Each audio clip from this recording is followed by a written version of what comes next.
Bon, alors bonjour à tous, à toutes et à tous.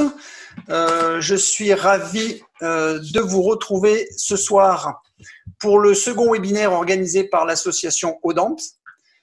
Le premier avait eu lieu au mois de mai et c'est le début, j'espère, d'une longue série puisque nous en organiserons d'autres à partir de la rentrée. Donc ce soir, j'ai le grand plaisir de vous présenter, pour ceux qui ne connaissent pas, le docteur Samuel Debar, qui est donc médecin dentiste et qui exerce en Suisse, ou Heilpraktiker comme on dit là-bas. Samuel Debar et l'association Audent, c'est une longue histoire, hein, puisque au début de l'association, tu étais là déjà, tu étais présent parmi les membres fondateurs. Donc toi, tu exerces les médecines alternatives naturelles depuis des années, depuis une quarantaine d'années. Tu utilises beaucoup l'homéopathie. Et ce qui va être intéressant ce soir, c'est que tu vas nous aborder un pôle de ton activité que tu as développé, c'est les ondes scalaires et l'utilisation de certains appareils pour se servir des ondes scalaires, de générateurs d'ondes scalaires, pour s'en servir au sein du cabinet. Donc ça, c'est un outil qui, je pense, est très intéressant dans notre pratique quotidienne. Donc c'est ce que l'on va découvrir. Tu es aussi, Samuel Debar, l'auteur de plusieurs bouquins sur les médecines alternatives ou naturelles, dont celui-là, que j'aime beaucoup et que j'ai lu avec beaucoup d'intérêt et qui est un peu une synthèse de tout ce que tu as fait dans ton activité. Et donc, je conseille fortement à tous les participants qui débutent un petit peu dans les médecines alternatives parce que c'est vraiment un complément très intéressant. Donc voilà, d'un point de vue pratique, je vais te laisser la parole. Je vais d'abord donc juste vous demander à ceux ou je le ferai moi, mais de couper votre vidéo pour les participants. Voilà, comme ça c'est plus fluide pour la gestion du webinaire. Si vous avez des questions, vous avez un chat sur le côté, vous pouvez les poser. Je les poserai moi, on les posera pas en direct parce que c'est pour une meilleure continuité de la conférence. On va laisser parler donc Samuel Debar pendant toute la conférence, mais par contre après, de la fin de la conférence, on aura un temps de questions-réponses. Donc n'hésitez pas à poster vos questions par écrit pendant la conférence et à ce moment-là, je me ferai le plaisir de les lui transmettre à la fin de la conférence pour que nous discutions ensemble et qu'il y ait un échange à la fin de la conférence. Voilà. Bah, écoute, Samuel, je te laisse la parole et je te laisse l'écran à toi. Voilà, merci Grégory. Alors moi, je vais partager de mon côté de façon à ce que tout le monde puisse suivre les diapos, partager l'écran. Voilà, normalement, vous devriez voir la première diapositive de ma présentation. Est-ce que c'est bien le cas? Ouais, c'est parfait. Parfait. Super. Alors, bonsoir à tous et merci d'être avec nous. Comme je ne vais pas revenir sur ce que je fais, Grégory l'a parfaitement bien explicité et je l'en remercie. Moi, je voudrais ce soir essayer de vous dire qu'on a plein de choses à faire en homéopathie et que ce n'est pas parce qu'une dame Buzyn qui a eu des attitudes quelque peu louches vis-à-vis des médecines différentes a fait ce qu'elle a fait. Nous, au contraire, on va réagir. On va agir et réagir face à ça et l'intérêt justement dans tout ça, c'est de donner un renouveau à l'homéopathie. Alors, le principe des ondes scalaires, je vais vous le résumer un peu. Et ce qui est intéressant, c'est qu'on peut, grâce aux ondes scalaires, faire effectivement tous les remèdes dont on a besoin. Alors qu'on soit uniciste, qu'on soit pluraliste, qu'on soit complexiste, le problème n'est pas là. On a tout ce qu'on veut et on va pouvoir réellement créer des remèdes homéopathiques. Alors, ce qu'il faut bien comprendre, c'est que là, moi, ce dont je vous parle, c'est totalement empirique, mais il y a 20 ans d'expérience derrière moi. Là, comme je dis toujours, si ça marchait pas, j'aurais arrêté. Je ne suis pas complètement idiot. Donc, indéniablement, ça fonctionne et ça fonctionne même très, très, très vite quand on est sur des cas aigus, comme le fait l'homéopathie d'ailleurs, mais je dirais même c'est peut-être plus rapide encore. Bien. Alors, on va essayer maintenant de changer la diapo. Si ça veut bien y aller, ça serait super. Ça marche. Quel bonheur. L'homéopathie va mal, c'est ce que je nous disais tout à l'heure, grâce à cette chère ex-ministre de la Santé qui s'est pris une claque à Paris. il y a de moins en moins de souches. Et ça, c'est pas uniquement à cause d'elles, si vous voulez, c'est qu'on en trouve de moins en moins des vieilles souches, des trucs, des remèdes assez extraordinaires avec des noms pas possibles. Les remèdes classiques comme les poconéols, par exemple, qui étaient des remèdes extraordinaires, c'était des remèdes donc d'homéopathie complexe, mais ça marchait extraordinairement bien, ben, c'est plus distribué. Alors moi, je continue à faire des poconéols, bien sûr, et c'est les gens qui sont équipés avec le Sulis, ils peuvent le faire. Alors, à part quelques-uns laboratoires, il y en a quand même qui font un peu n'importe quoi maintenant, c'est bien dommage, mais il y a quand même encore des bons labos, faut le savoir. Et de toute évidence, il semblerait qu'il y ait une volonté des pouvoirs publics, en accord évidemment avec Big Pharma, pour supprimer l'homéopathie, en tout cas la réduire à la portion congrue. Alors, je me suis de l'autre côté. Alors, c'est ça, c'est cette idée de réagir dont je vous parlais tout à l'heure. Bien sûr qu'il y a la possibilité de réagir, et les sondes scalaires sont une solution très intéressante. D'ailleurs, je vous rappelle cette intervention du professeur Montagnier sur CNews, qui a évoqué les ondes. Alors, il n'a pas dit les ondes scalaires, parce que de toute façon, personne ne comprendrait. Donc, il est parti un peu dans des définitions d'électromagnétisme qui est faux, parce que c'est pas électromagnétique, on verra ça tout à l'heure. Mais il fallait voir aussi à qui il s'adressait. Je vous le laisse écouter.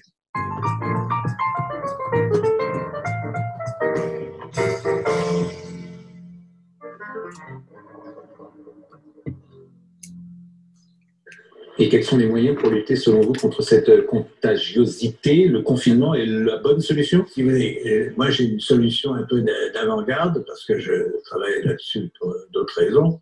C'est que les ondes peuvent modifier les fréquences. Certaines fréquences d'ondes peuvent modifier la présence de ces séquences. Comme elles sont étrangères, peut-être on va pouvoir les distinguer du reste du coronavirus et les détruire d'une façon sélective. Là, c'est de la science-fiction pour l'instant. Et là, je peux la voir que je peux la vérifier que j'ai les moyens de le faire. Autrement, je pourrais... Les ondes, c'est-à-dire? Oui, parce que je ne suis pas sûr de comprendre. Qu'est-ce que vous appelez les ondes? Les ondes, ce sont des ondes électromagnétiques, n'est-ce pas? Qui pourraient se séparer. Nous sommes environnés d'ondes électromagnétiques. Pourquoi ne pas utiliser une partie de ces ondes pour détruire des séquences sélectivement d'ARN ou d'ADN? Bon, c'est une possibilité, c'est pas une certitude, bien sûr. Et est-ce que ce virus, ce nouveau virus, accélère les défenses immunitaires pardon, je n'arrive pas à trouver le mot. Accélère le fait que nous n'ayons plus les défenses immunitaires susceptibles de nous défendre, ou est-ce que ça n'a pas de rapport? Est-ce que cela éradique les défenses immunitaires ou pas? Alors, là, effectivement, moi je pense, si vous voulez, qu'on vit dans un environnement très différent de nos ancêtres, et sans se rendre compte, enfin, on adore les ondes, on communique par les ondes tout le temps, n'est-ce pas? Mais il y a des projets encore de plus en plus importants pour que ces ondes soient encore plus autour de nous. Alors, je répète, et c'est un sujet à étudier, n'est-ce pas? Le rôle des ondes. On a dit, par exemple, que la ville de Wuhan était très en avance pour l'installation d'antennes 5G, n'est-ce pas? Oui. 10 000 antennes sont dans cette région. Et donc, elles ont pu contribuer au pouvoir pathogène du virus. Donc, Montagnier parle des ondes électromagnétiques parce que, bon, il n'a pas voulu préciser. En fait, ce qu'il faut comprendre, c'est que nous, on va parler des ondes scalaires. Alors, qu'est-ce que c'est? La lumière, comme je l'ai marqué sur la diapo, répond à la définition d'onde électromagnétique. C'est 95% l'élément fondamental de la lumière, vous le savez tous, c'est le photon. Les gens parmi vous qui utilisent les lasers connaissent ça par cœur, n'est-ce pas? Qui agit comme un corpuscule, mais également une onde. C'est le principe de la mécanique quantique. Mais il y a une autre forme de lumière. Et cette autre forme de lumière qui représente un petit pourcentage, n'est-ce pas? 5%, c'est pas grand-chose. Mais ça a été mis en évidence il y a plus de 100 ans, pratiquement, par Nikola Tesla. Et là, cette fois-ci, l'élément fondamental, c'est le neutrino qui a été découvert par Wolfgang Pauli un soir où sa femme l'avait quitté. Il a pris une biture monumentale et il a trouvé le neutrino. Il a dit, mais voilà, l'explication, c'est le neutrino. Et on va voir ça dans quelques instants. Alors, ce qu'il faut bien comprendre, c'est que la lumière se déplace selon une double sinusoïde, ce qui fait qu'elle est relativement plus lente que les ondes scalaires qui se déplacent de façon longitudinale et mortelle. Alors, je vous entends déjà hurler en disant non mais alors qu'est-ce qu'on fait de la constante C de 300 000 km/s décrite par Albert Einstein? Eh ben, malheureusement, elle est dépassée et on va plus vite que la vitesse de la lumière avec les ondes scalaires. Alors, Tesla, donc, qui était Tesla? C'était un type, un génie qui est mort dans la misère. C'est épouvantable l'histoire de Tesla. Mais c'est un type assez extraordinaire, en avance sur son temps, évidemment. Je vous rappelle quand même que l'ampoule Tesla continue à tourner à Los Angeles, au planétarium de Los Angeles, depuis 100 ans, hein, sans aucune énergie. Elle récupère l'énergie des neutrinos. Alors, il prétendait, Tesla, que pour comprendre l'univers, il faut penser en termes d'énergie, de fréquence et de vibration. Tout dans l'univers a une fréquence vibrante qu'on appelle fréquence de résonance. Donc tout ça, c'est des travaux qu'on retrouve chez Tesla, Einstein, Pauli, Riff, Lakowski et plus près de nous, Madame Hulda Clark, bien sûr. Alors, l'onde scalaire, c'est une onde, je vous l'ai dit, longitudinale. Alors, dans ce cas-là, elle peut être mécanique, c'est un son, ou bien électrique, magnétique, ou encore mentale, les champs de torsion de la conscience. Les Russes parlent de champs de torsion, ils ne parlent pas d'ondes scalaires, ils parlent des champs de torsion. À ce sujet, d'ailleurs, les Russes qu'on a vus au congrès des ondes scalaires en Avignon l'année dernière, non, cette année, pardon, non, l'année dernière, effectivement, ça passe vite, le temps, c'est épouvantable, eh bien, nous ont subjugués par leur connaissance des champs de torsion et l'avancée qu'ils ont. Ils ont 20 ans d'avance sur nous, il faut bien le dire. Bon, alors on essaye de ratatouiller par derrière, on avance à notre vitesse. Alors, qu'est-ce que c'est que les neutrinos? Je vais vous présenter, par un scientifique reconnu, ce que sont les neutrinos.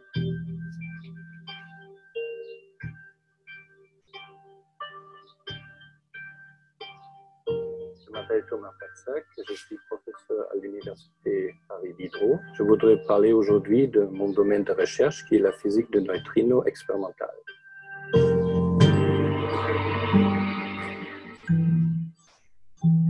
Qu'est-ce que c'est un neutrino?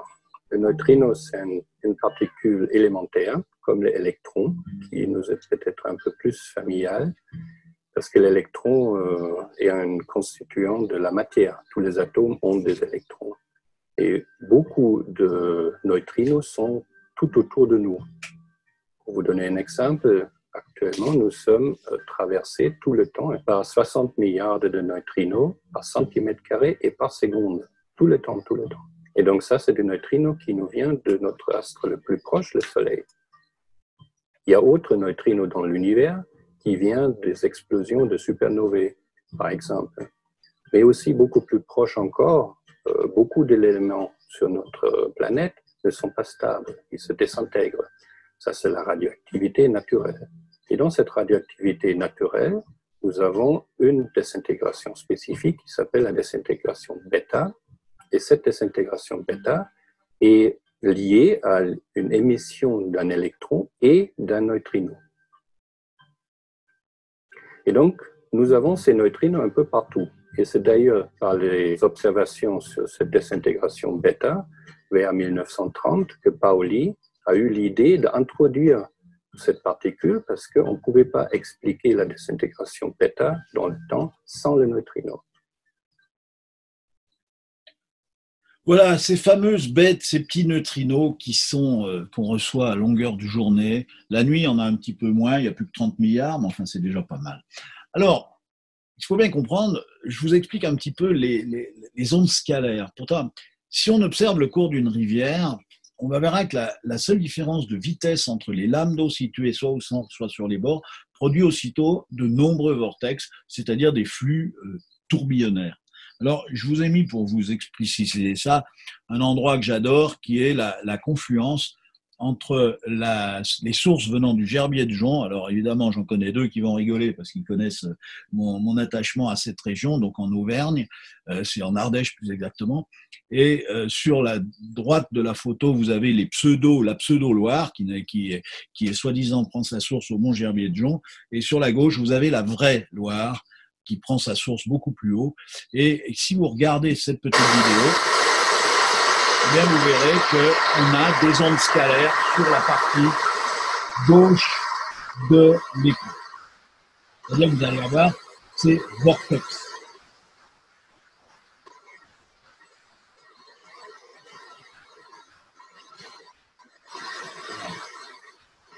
Il est complètement sur la gauche de l'écran. Alors que vous avez le flux qui part tout droit, vous avez sur le côté ce fameux mouvement qui se crée.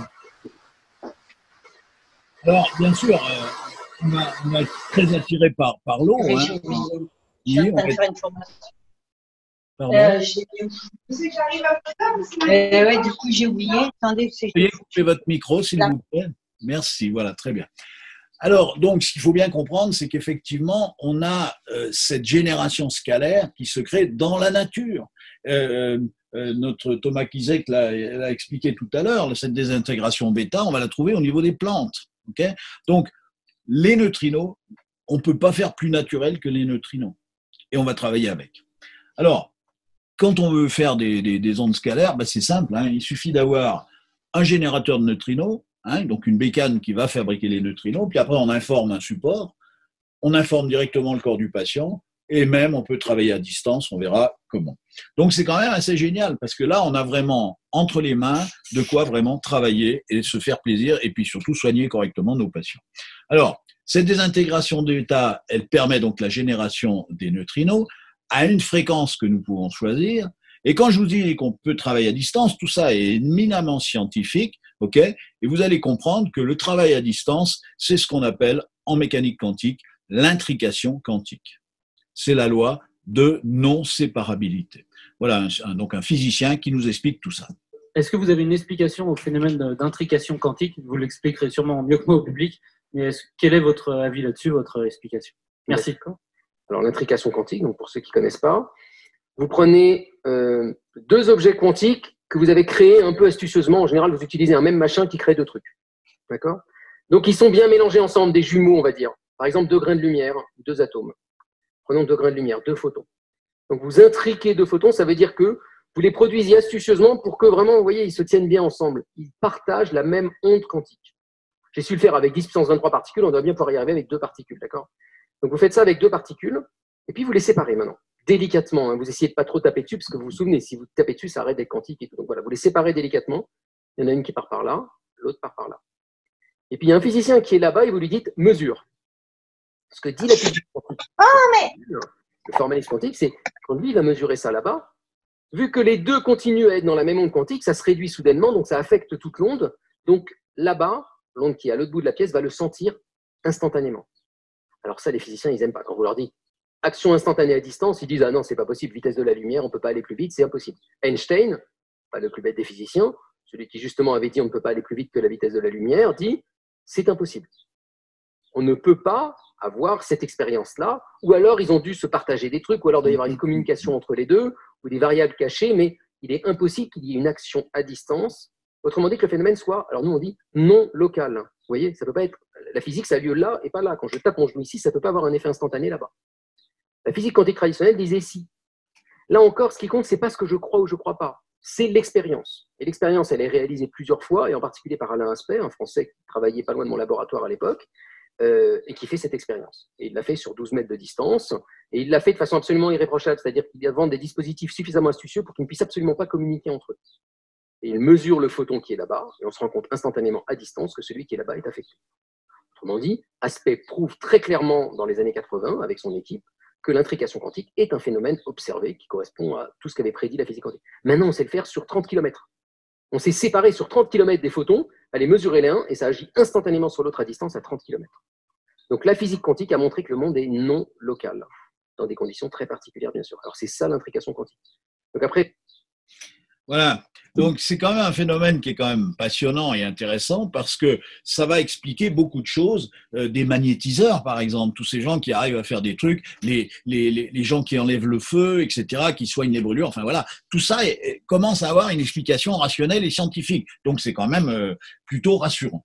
Alors, c'est vrai qu'avant, on croyait plutôt que la seule force qui peut avoir une action sur le contrôle du processus biochimique est la force électromagnétique. Ben, c'est pas vrai. C'est le photon, bien sûr, mais il y a les neutrinos. Okay, et donc c'est une autre force, c'est une force quantique aussi, bien sûr, comme le photon, mais c'est encore différent. Voilà. Alors tous ceux qui travaillent avec le laser savent que toutes ces choses-là sont complètement vérifiables et ça va. Alors, comment on peut expliquer un petit peu cette histoire de neutrinos et d'ondes scalaires? En français, tous les jours, on peut expliquer en utilisant l'analogie d'un chanteur d'opéra qui utilise sa voix pour briser un verre de cristal. Ou, vous savez, peut-être vous avez vu le film Splash là, avec Tom Hanks, et Darilana, où elle est une sirène. Alors elle dit comment elle s'appelle, et c'est des ultrasons, ça part dans tous les sens, elle fait péter tous les téléviseurs du magasin où elle est. Voilà. Donc le verre vibre à une certaine fréquence, et quand le chanteur d'opéra chante à cette fréquence particulière, le verre se brise. Alors ce qu'il faut savoir, c'est que Lakowski a décrit énormément de choses. Rife aussi, Royal Rife a découvert plein de choses à ce niveau-là. De chaque micro-organisme, en fait, sur les champignons, des bactéries, des virus, des parasites, des amibes, des moisissures, etc., a une fréquence unique et spécifique. Et donc, ce que Rife décrit en expliquant le taux vibratoire mortel, Mortal Oscillatory Rate, c'est le MOR. Donc, c'est des fréquences qu'on va pouvoir utiliser pour aller faire péter les membranes bactériennes, par exemple. Donc, si on impose cette même fréquence au micro-organisme, ça provoque un stress structurel qu'il ne peut supporter, et il éclate et il meurt. Alors, le deuxième bonhomme là derrière, c'est Georges Lakowski, qui, en début du XXe siècle, a décrit les mêmes phénomènes, et lui avait vraiment fait un appareil avec un énorme truc, avec 12 antennes et tout, et il travaillait et guérissait le cancer, il faut quand même le savoir, en 1900. Voilà, donc si vous avez la chance de trouver ce bouquin, il est assez extraordinaire, il existe qu'en format polycope, mais c'est sensationnel, donc l'origine de la vie avec les travaux de Lakowski. Alors, il a décrit le microbe, bien sûr, comme un être vivant qui vibre à une fréquence inférieure ou supérieure à celle de la cellule, et donc automatiquement, elle va créer un déséquilibre oscillatoire à l'intérieur de la cellule.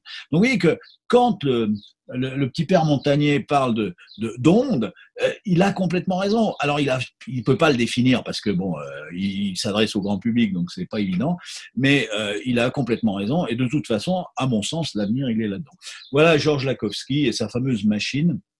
Il y a 12 cercles concentriques qui mettaient les gens mieux. Il y avait une tension épouvantablement lourde, c'était épouvantable, ça chauffait, c'était un vrai foutoir, mais enfin bon, à l'époque, on n'avait pas les composants qu'on a maintenant. Alors, quelle est la différence finalement entre ondes électromagnétiques et ondes scalaires? L'onde électromagnétique, elle est porteuse d'énergie. Et ça fonctionne. La preuve, tous les gens qui parmi vous bossent avec le laser, vous savez que bon, ça fonctionne, et ça fonctionne très très très bien.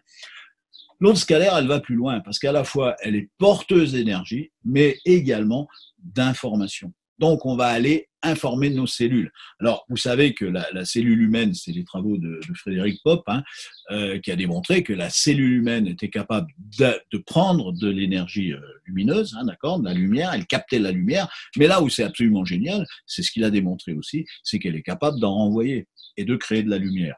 Donc, à partir du moment où on travaille avec de la lumière, on va être dans le sens de l'organisme et de toute façon, dans tout ce qu'il y a de plus naturel. Voilà, donc l'énergie est liée au déplacement des particules, soit des photons, des électrons, des neutrinos.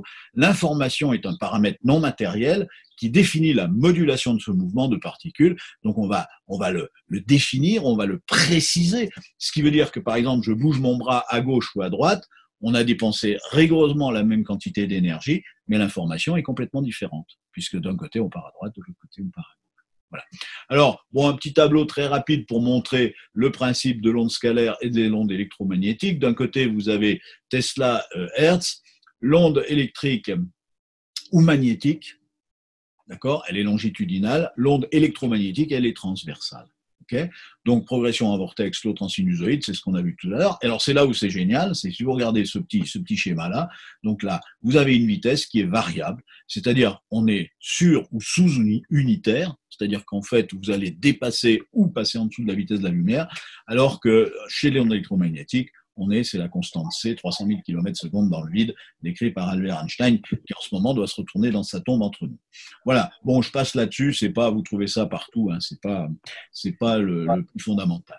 Alors, l'utilisation des ondes scalaires, c'est avant tout l'information d'un support ou d'un organisme in situ ou à distance. Vous avez bien compris par rapport à ce que je vous ai dit, c'est qu'on va informer, ondes scalaires, et en place ou à distance, principe de non-séparabilité.